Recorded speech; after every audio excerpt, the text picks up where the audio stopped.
Machiavel écrivait quelque chose en 1513, que les neurosciences ont à peine commencé à comprendre en 2024. Dans Le Prince, chapitre 21, il laissait une phrase qui paraissait simple, mais qui contenait le code de tout leadership réel. Il disait que celui qui ne gouverne pas sa propre maison ne gouvernera jamais un royaume. Mais la maison n'était pas un bâtiment. La maison, c'était le corps, l'esprit, les pulsions. 4 choses, spécifiquement, la langue, l'ego, les pulsions et l'argent, qui dominent ces 4, dominent son destin, qui échoue sur un seul, perd le contrôle de tout. Ce n'est pas de la philosophie antique. En avril 2024, l'Université de la Sorbonne publiait une étude longitudinale de 42 ans, suivant 1037 personnes depuis l'enfance. Le résultat détruisait tout ce que vous croyiez savoir sur le succès. Le quotient intellectuel n'a rien prédit, l'éducation des parents, presque rien, le niveau socio-économique initial, très peu. Mais la maîtrise de soi mesurée à 3 ans prédisait avec 86% de précision qui aurait la stabilité financière, des relations durables et la santé à 45 ans, 86%, mesuré à 3 ans. Machiavel le savait 500 ans avant que n'existent les études longitudinales. Mais il y a quelque chose que ni la Sorbonne, ni Machiavel n'ont complètement expliqué. Pourquoi exactement ces 4 éléments et pas d'autres? Pourquoi la langue avant les mains? Pourquoi l'ego avant l'ambition? Pourquoi les pulsions avant les émotions? Pourquoi l'argent en 4e position et non en première? La réponse se trouve dans le cortex préfrontal. En 2024, des chercheurs de l'Institut Pasteur en Allemagne ont cartographié exactement quelles zones du cerveau contrôlent chacun de ces 4 domaines. Et ils ont découvert quelque chose de perturbant. Les 4 zones sont connectées en cascade. Si l'une échoue, les 3 autres s'effondrent en séquence, et la première de la chaîne, celle qui soutient tout le système, est celle qui contrôle la langue. Commençons par là. Domaine 1, la langue. Machiavel écrivait dans les discours sur Tite-Live que les paroles précipitées ont ruiné plus de carrières que les épées ennemies. Il n'était pas poétique, il était clinique. Le cortex préfrontal ventrolatéral gauche, connu sous l'acronyme VLPFC, est responsable d'inhiber les réponses verbales automatiques. C'est la partie du cerveau qui vous arrête avant de dire quelque chose qui détruira une relation, une négociation ou une alliance. En 2024, une étude de l'École normale supérieure a découvert que cette zone se fatigue plus rapidement que toute autre région de contrôle exécutif. Chaque fois que vous vous retenez de dire quelque chose, vous dépensez du glucose préfrontal. Après 4 à 6 heures de contention verbale active, le VLPFC entre en mode de faible consommation. Et alors vous parlez sans filtre. C'est pourquoi les pires discussions surviennent de la nuit. C'est pourquoi les courriels envoyés après 22 heures détruisent des carrières. C'est pourquoi les leaders qui parlent beaucoup durant la journée commettent des erreurs verbales fatales à la fin de la journée. Machiavel conseillait quelque chose qui paraît contradictoire. Il disait qu'un prince doit parler peu, mais écouter beaucoup. Non par courtoisie, par stratégie métabolique, chaque parole non dite, et de l'énergie conservée pour le moment où une parole compte vraiment. Mais il y a un autre niveau. La langue ne révèle pas seulement des pensées, la langue crée des réalités. Dans Le Prince, chapitre 18, Machiavel avertit que les promesses sont des chaînes. Qui promet facilement s'enchaîne facilement. Qui parle de ses plans les expose au sabotage. Qui annonce ses intentions perd l'avantage de la surprise. La science moderne confirme cela d'une manière inquiétante. En 2024, des chercheurs de Sciences Po ont découvert qu'annoncer un but active les mêmes circuits de récompense que de l'atteindre. Le cerveau ne distingue pas bien entre dire que vous ferez quelque chose et l'avoir fait. C'est pourquoi les personnes qui parlent beaucoup de leurs projets les complètent rarement. L'acte de parler leur a donné la récompense dopaminergique sans l'effort de l'exécution. Machiavel appelait cela le piège du proclamateur. Celui qui proclame a déjà encaissé sa victoire en parole et n'a plus faim de l'encaisser en fait. Le premier domaine, alors, n'est pas simplement de garder le silence. C'est de comprendre que chaque parole a un coût métabolique et un coût stratégique, que la langue est un outil de précision qui doit être utilisé comme un scalpel, pas comme un marteau. Les grands stratèges de l'histoire partageaient cette caractéristique. Jules César parlait peu au Sénat. Mais ces quelques mots changeaient des votes. Napoléon dictait des ordres d'une ou deux phrases, tandis que ses généraux écrivaient des pages. Richelieu était célèbre pour répondre à des questions de 30 minutes avec des phrases de 5 mots. Ce n'était pas de la personnalité, c'était de la discipline préfrontale cultivée. Et voici la connexion neurologique critique. Le VLPFC, qui contrôle la langue, est directement connecté avec le cortex préfrontal dorsolatéral, le DLPFC. Cette seconde zone contrôle quelque chose de plus profond, l'ego. Domaine 2, l'ego. Machiavel écrivait dans les discours que l'amour-propre excessif a détruit plus de royaumes que toutes les armées étrangères combinées. Mais il ne parlait pas de l'amour-propre comme estime de soi. Il parlait de quelque chose de spécifique, l'incapacité de voir la réalité quand elle contredit l'image que nous avons de nous-mêmes. En 2024, Jean-Paul Dubois.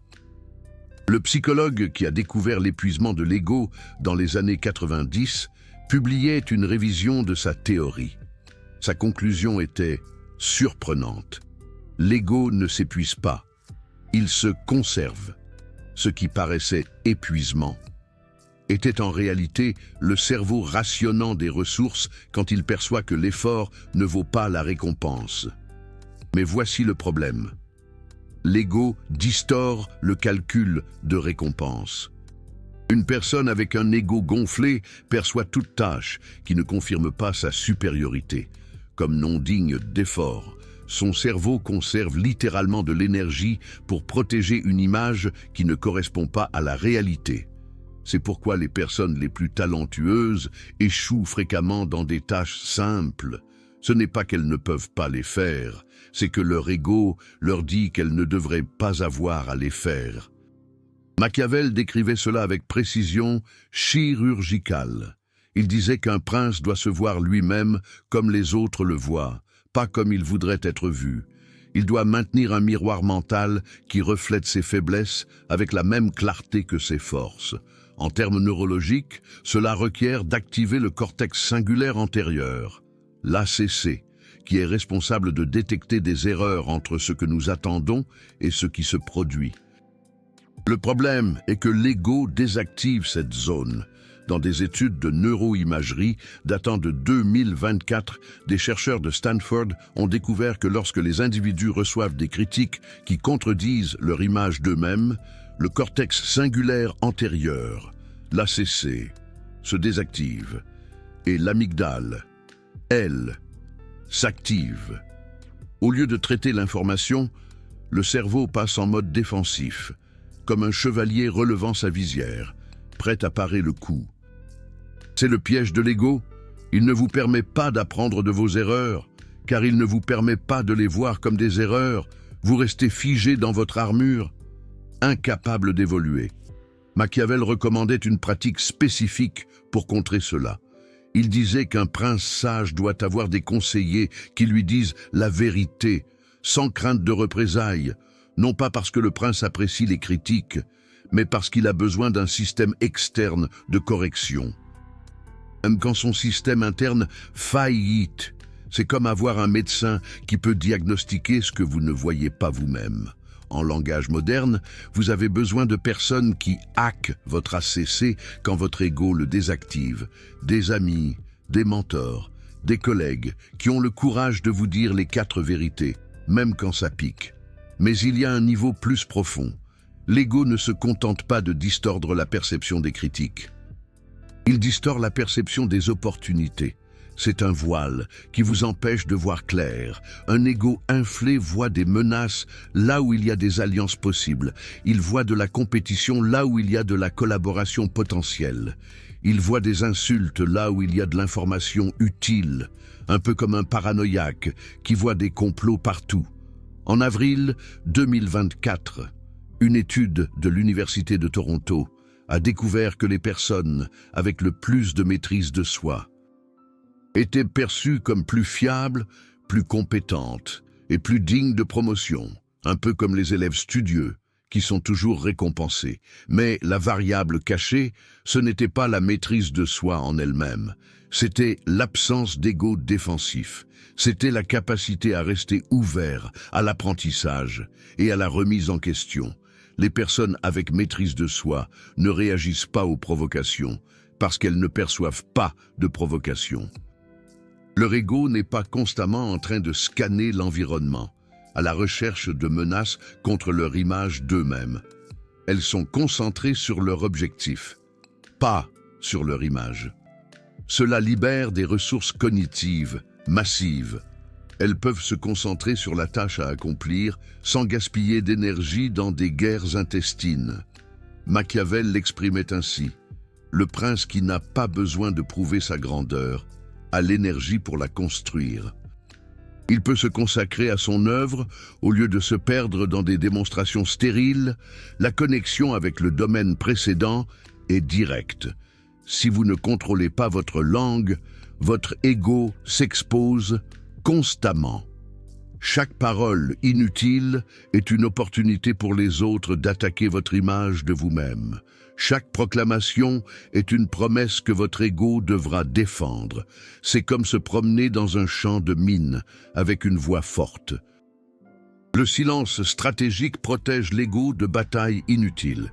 Il vous permet de choisir vos combats au lieu de vous disperser dans des escarmouches insignifiantes. Et un ego protégé conserve l'énergie pour le troisième domaine, les pulsions. Domaine 3. Les pulsions, Machiavel écrivait que la fortune est femme et qu'il est nécessaire, si l'on veut la dominer, de la frapper et de la forcer. Une vision, disons, vigoureuse des relations. Cette phrase a été mal interprétée pendant des siècles. Il ne parlait pas de violence littérale. Il utilisait la métaphore renaissante de la fortune comme force capricieuse, comme une déesse lunatique qu'il faut savoir apprivoiser. Ce qu'il disait vraiment, c'est que les pulsions doivent être dominées par l'action, pas par la passivité. Il faut prendre le taureau par les cornes, au lieu de se laisser submerger. La neuroscience de 2024 confirme cela de manière précise. Le cortex préfrontal ventromédial, le VMPFC, est responsable d'évaluer la valeur des récompenses immédiates par rapport aux récompenses futures. C'est la partie du cerveau qui décide si vous mangez le gâteau maintenant ou si vous maintenez votre régime pour être en forme dans 3 mois. C'est le combat entre le plaisir immédiat et le bénéfice à long terme. Mais le VMPFC ne fonctionne pas par répression. Il fonctionne par réévaluation. Dans des études d'imagerie par résonance magnétique fonctionnelle, les chercheurs ont découvert que les personnes avec une haute maîtrise de soi ne suppriment pas leurs pulsions. Elles les réinterprètent, elles ne les nient pas, elles les transforment. Quand elles voient un gâteau, leur VMPFC active automatiquement des représentations du moi futur, des conséquences, des valeurs personnelles. Le gâteau ne disparaît pas du champ visuel, mais sa valeur relative diminue, il devient moins attirant, moins désirable. Machiavel décrivait exactement cela. Il disait que le prince sage ne lutte pas contre ses désirs, il les redirige. Il convertit le désir de plaisir immédiat en désir de plaisir majeur futur.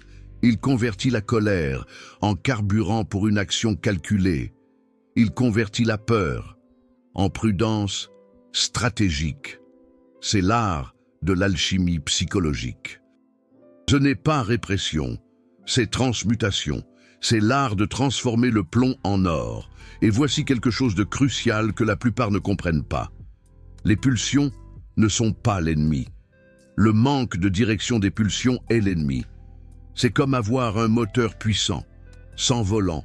Dans Le Prince, chapitre 25, Machiavel compare le leader à une rivière.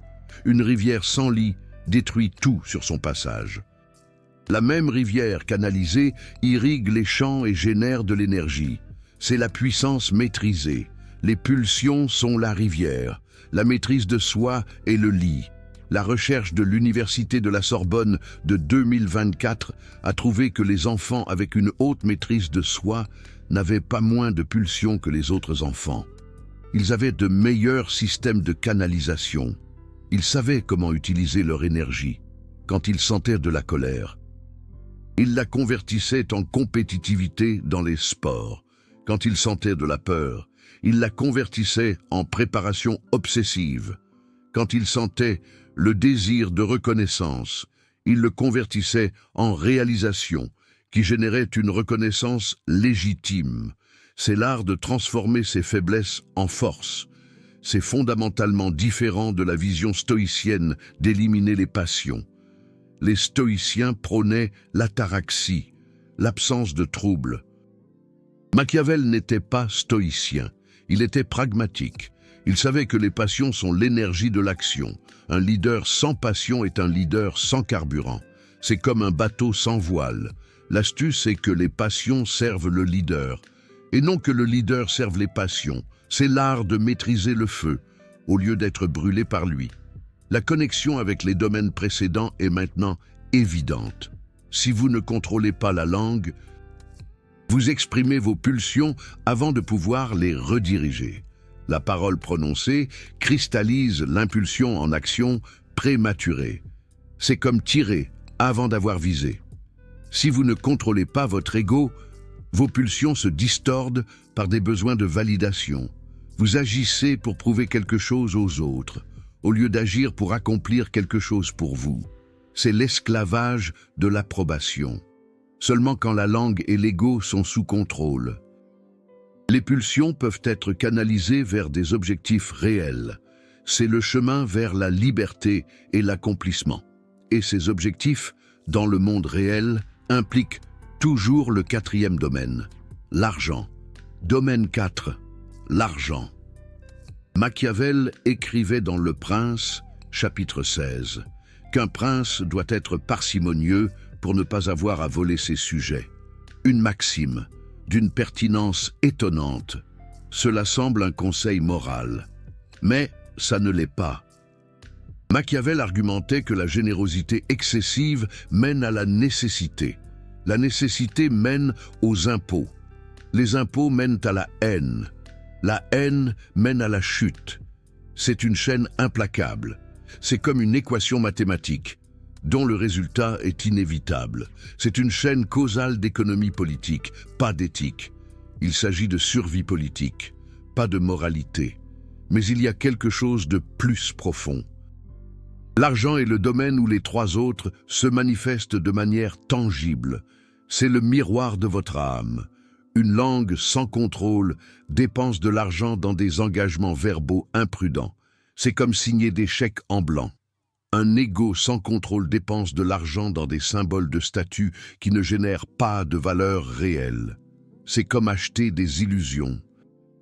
Des impulsions sans contrôle dépensent de l'argent dans des gratifications immédiates qui sacrifient la sécurité future. C'est comme brûler ses ressources. L'état de vos finances est un miroir de votre maîtrise de soi. C'est le thermomètre de votre âme. En 2024, l'étude de la Sorbonne a trouvé quelque chose de révélateur. Les adultes qui avaient montré une haute maîtrise de soi dans l'enfance n'avaient pas seulement de meilleurs revenus. Ils avaient une meilleure relation entre revenus et dépenses. Ils savaient comment gérer leur argent. Ils gagnaient plus, mais plus important. Ils dépensaient proportionnellement moins. Ils vivaient selon leurs moyens. Leur taux d'épargne était 3 fois supérieur à celui de ceux avec une faible maîtrise de soi infantile. Leur dette était 4 fois moins élevée. Leur stabilité financière face aux crises était 7 fois supérieure. Ils étaient plus résistants. plus solide, plus à l'abri des tempêtes. Ce n'était pas qu'ils gagnaient dramatiquement plus, c'était qu'ils perdaient dramatiquement moins. Ils étaient plus prudents, plus avisés, plus conscients des risques. Machiavel identifiait cela avec clarté. Il disait qu'il est meilleur d'être considéré avare et d'avoir des ressources quand on en a besoin, que d'être considéré généreux et de ne rien avoir quand la fortune change. Il vaut mieux prévenir que guérir. La fortune change toujours. C'est une loi universelle. Un jour vous êtes au sommet, le lendemain vous êtes en bas. La seule chose qui compte, c'est votre capacité à vous adapter et à survivre. Les leaders qui étudient aujourd'hui, en 2024, font face à une réalité que Machiavel aurait immédiatement reconnue. La durée de vie moyenne d'une entreprise dans l'indice Standard & Poor's 500 était de 61 ans en 1958. Aujourd'hui, elle est de moins de 18 ans. Les carrières qui duraient autrefois 40 ans se réinventent désormais tous les 5 à 7 ans. Dans cet environnement, le contrôle financier ne consiste pas à accumuler des richesses. Il s'agit de maintenir des options. Machiavel l'exprimait ainsi. Le prince qui dépend d'autrui pour ses ressources dépend d'autrui pour ses décisions. L'indépendance financière est indépendance stratégique. Mais voici le paradoxe que la plupart ne voient pas. L'argent maîtrisé se multiplie, l'argent non maîtrisé se divise. Quand les 3 autres domaines sont sous contrôle, chaque euro investi génère des retours composés. Votre silence stratégique vous permet de négocier de meilleurs accords. Votre ego maîtrisé vous permet d'accepter des missions d'apprentissage que d'autres refuseraient par orgueil. Vos pulsions canalisées vous empêchent de faire des achats qui se déprécient et vous dirigent vers des investissements qui s'apprécient. C'est un système de rétroaction positive.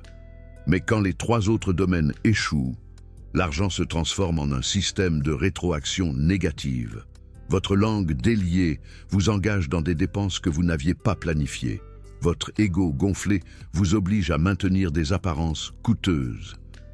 Vos pulsions incontrôlées vous entraînent dans des plaisirs instantanés. Et alors, vous avez besoin de plus d'argent. Et pour obtenir plus d'argent, vous travaillez plus d'heures. Et avec plus d'heures de travail, votre cortex préfrontal se fatigue davantage. Et avec plus de fatigue, votre langue, votre ego et vos pulsions se déchaînent davantage. C'est une spirale descendante qui se termine par l'esclavage que Machiavel décrivait. Celui qui a toujours besoin est soumis à celui qui peut fournir. La solution n'est pas de gagner plus, la solution est d'avoir besoin de moins. Et avoir besoin de moins requiert de maîtriser les 3 autres. Nous arrivons maintenant au point que Machiavel n'a jamais écrit explicitement, mais qui est implicite dans toute son œuvre. Les 4 domaines ne sont pas parallèles, ils sont séquentiels. Si vous essayez de contrôler l'argent sans contrôler les pulsions, vous échouerez. Chaque plan financier sera saboté par des achats impulsifs.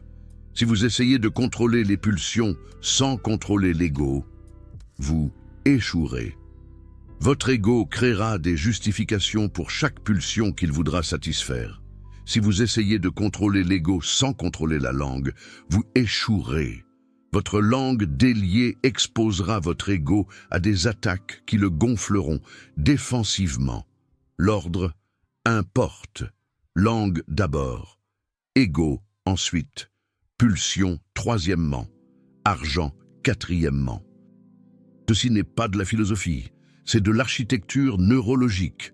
Le VLPFC qui contrôle la langue envoie des signaux inhibiteurs au DLPFC qui module l'ego.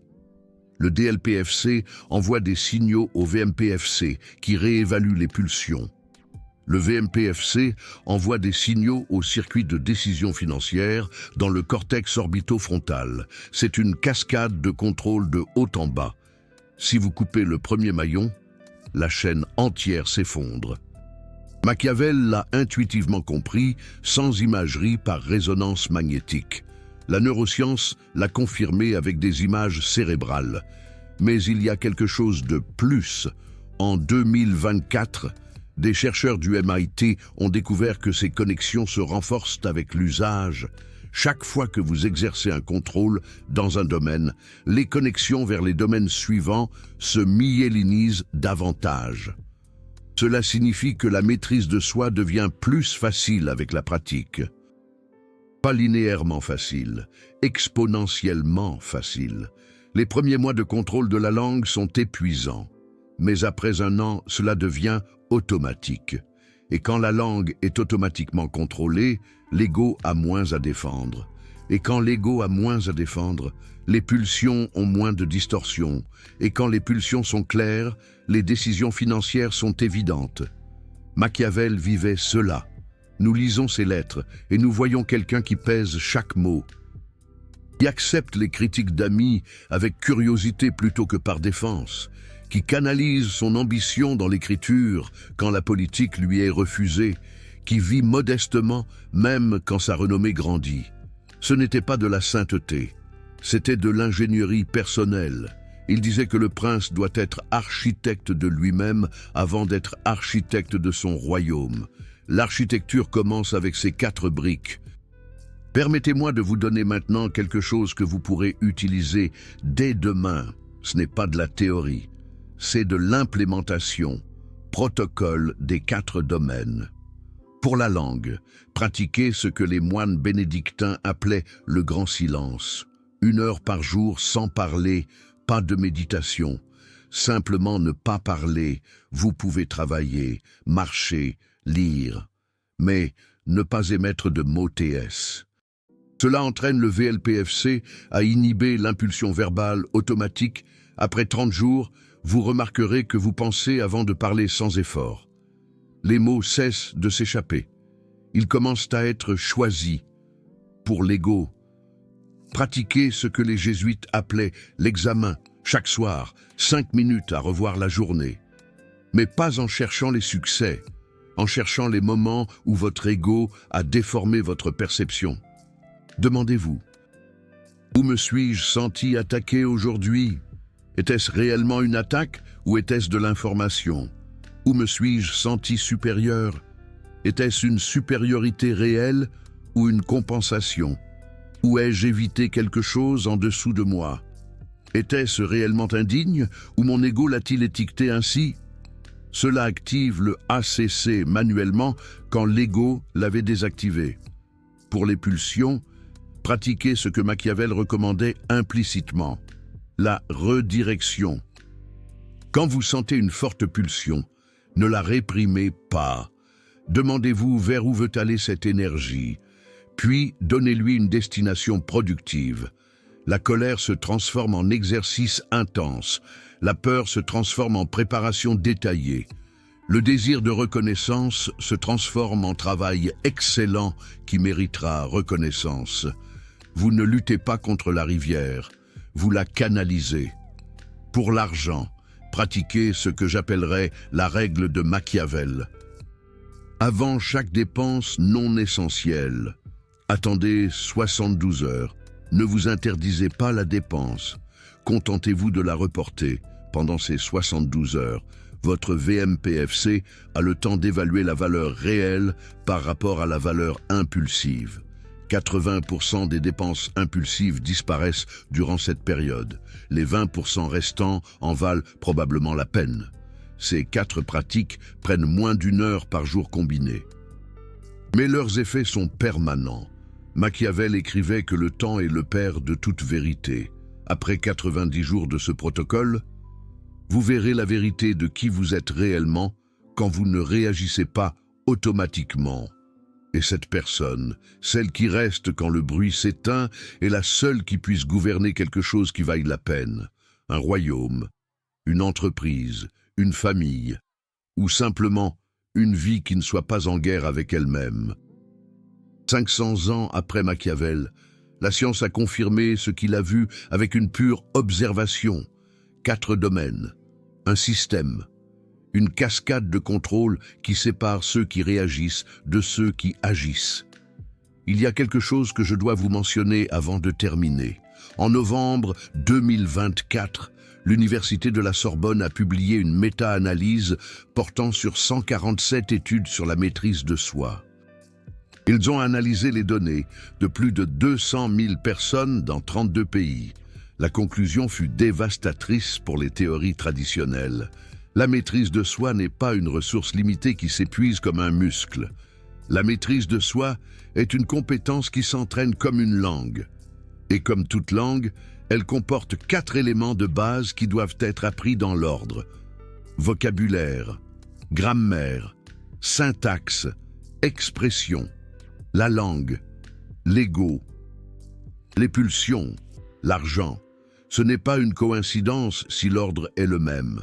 Machiavel a découvert empiriquement ce que la science mettrait 500 ans à démontrer avec la neuroimagerie. Mais il y a une différence cruciale entre son époque et la nôtre. Machiavel écrivait pour des princes, des personnes avec un pouvoir hérité, des ressources familiales, des armées à leur disposition. Leur maîtrise de soi était importante, mais pas essentielle à la survie. Vous n'avez pas ce luxe. En 2024, le travailleur moyen changera de carrière 7 fois avant de prendre sa retraite. L'entreprise moyenne disparaîtra avant que vous ne puissiez y prendre votre retraite. Les connaissances qui vous ont permis de trouver un emploi il y a 5 ans seront obsolètes dans 5 ans. Dans ce monde, la maîtrise de soi n'est pas un avantage, c'est de l'oxygène. L'étude de l'école normale supérieure que nous avons mentionnée au début a révélé un résultat supplémentaire que les médias ont ignoré. Les enfants ayant une faible maîtrise de soi qui ont réussi à la développer à l'adolescence ont obtenu les mêmes résultats positifs que ceux qui l'ont toujours eu. La maîtrise de soi n'est pas génétique, elle n'est pas permanente. Ce n'est pas un talent avec lequel on est ou non. C'est une architecture qui se construit, brique par brique, domaine par domaine. Et la construction commence aujourd'hui, pas demain, pas quand vous aurez le temps, pas quand les circonstances seront favorables.